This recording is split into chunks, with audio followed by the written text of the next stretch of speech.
Good afternoon. Today, as always, we begin our review of the events that took place on January 8th. Perhaps we will start with the agreement by the U.S. Congress on further funding of the government. According to the statement of the Speaker of the U.S. House of Representatives Mike Johnson, the budget of the government was agreed at the level of almost $1.6 trillion, including $886 billion for defense-related spending. Now Congress will have time to agree on specific items of expenditure until January 20th. Recall, the budget crisis in the United States has lasted since September due to disagreements between the White House and Republicans. One of the components of this conflict is assistance to Ukraine, about which there is no understanding yet. Today, the Republicans said that they expect from U.S. President Joe Biden not only a compromise on the border with Mexico, but also a clear answer to the question of what is the future strategy of the United States on Ukraine. While the U.S. Congress was actively discussing the budget funding, the Russian occupiers continued to bomb peaceful Ukrainian cities. It became known about another flight on Kryvyi Rog and Dnipropetrovsk region. A shopping center and more than 20 private houses were damaged. In Novomoskovsk, 24 people were injured, 5 of them children. There was a fire. An explosive wave overturned a minibus. 3 administrative buildings, 2 gas stations, a 5-story building and a car were damaged. Russian occupiers carried out a large-scale strike on Ukraine, using guided missiles and drones. A total of 59 attacks were recorded. Critical and civilian infrastructure, industrial and military facilities were attacked. In various sectors of Ukraine's defense, brutal battles between defense forces and Russian occupiers were observed. There were 55 military clashes during the day. The enemy does not give up its attempts to dislodge our units from their strongholds on the left bank of the Dnieper. For the last 24 hours, the enemy made 9 unsuccessful assaults. However, Ukrainian soldiers still hold their positions and inflict significant losses to the enemy. If to speak in detail, 440 personnel, 9 tanks, 14 armored vehicles, 13 artillery systems, 19 units of automotive equipment, 1 means of air defense. Also, Ukrainian missile units hit 2 ammunition depots of the enemy. The German edition of Welt suggests that Ukraine may launch a new offensive in the south in the spring, according to the newspaper, in the coming months. After receiving F-16 fighter jets from Norway, the Ukrainian armed forces may try to go on the offensive with a focus on Crimea. It is noted that from the Ukrainian bridgehead on the left bank of the Krynak to the peninsula is about 70 kilometers. That is the distance of a HIMARS shot.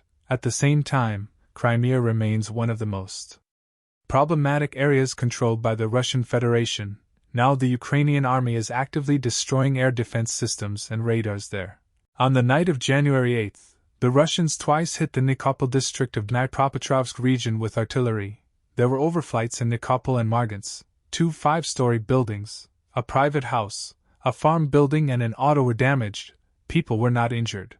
Closer to morning, the Russians launched at least 4 strikes on Kharkiv, in the city of Zmiev, Chugiv district, Kharkiv region. A hit on a private house was recorded. Medics are providing assistance to 2 victims. According to preliminary data, there are 2 more people under the rubble. At about the same time sounded explosions in Zaporizhzhia. It is known about 2 victims, a man and a woman. Operational and rescue services immediately began to work at the sites of blows. Also in Kryvyi Rog, more than 15,000 subscribers were left without light. The Ministry of Energy reported that this was due to worsening weather conditions. There is no mention of the morning shelling. Boiler houses and pumping stations in the city are running on generators. Streetcars and trolleybuses do not work due to icy lines, in general in Ukraine because of the sharp cold. Sticking wet snow and ice de-energized almost 400 settlements. Half of them are in Dnipropetrovsk region. Another 80 in Kirovograd region, more than 50 in Odessa and Nikolaev regions. Against the background of frequent calls to end the war in Ukraine according to the Korean scenario, that is on the basis of an indefinite truce, by actually freezing the conflict, a sharp escalation has begun between North and South Korea themselves, which could escalate into a major military clash. North Korea, the nuclear-armed country whose leader Kim Jong-un ordered the day before to prepare for a possible war with its neighbors, has been firing gunfire near the border with South Korea for several days in a row, calling it a military exercise. According to South Korea's Yonhap news agency, Citing a source in the armed forces, the shooting took place north of Yeonpyeong Island. Yeonpyeong is very close, less than 2 kilometers to the actual maritime border between the two Koreas, known as the Northern Limit Line. South Korean authorities have sent messages on cell phones to residents of Yeonpyeong and its neighboring islands urging them to stay at home. According to the General Staff in Seoul, the DPRK military has already fired hundreds of shells into the Yellow Sea. They fell into the water north of the maritime border in the military buffer zone, which has long been a hot spot between the two countries. Pyongyang's actions provoke South Korean drills with live firing in response. South Korea's defense ministry, meanwhile, said it was in response to North Korea's provocation by launching artillery fire this morning inside the no hostile action zone. He said the North Korean military did not make any unusual movements during the drill. Kim Jong-un said the state would no longer seek reconciliation and reunification with South Korea. North Korea's state news agency reported, South Korea has denied plans to attack the North and accused Pyongyang of provoking an armed clash. The U.S., on the other hand, has already warned North Korea that its use of nuclear weapons would have disastrous consequences for Kim Jong-un's regime. A Russian plane dropped a bomb near Rubizn in the occupied part of the Lugansk region, noting that this is not the first time the Russian army has accidentally hit its territories. While performing combat missions by an airplane of the Air and Space Forces of the Russian Federation over the town of Rubizn, there was an out-of-order descent of an aviation munition FAB-250, he writes. The bomb did not explode. The process of its neutralization is underway. Pesechnik says that no one was injured. Residents of nearby houses were evacuated. Local media are silent. We have every reason to believe that the shell did explode. Presidential elections of the European Parliament are coming soon, against the background of which Charles Michel said that there are many ways to avoid the appointment of Hungarian Prime Minister Viktor Orbán, who is as anti-Ukrainian as possible, as interim head of the EU.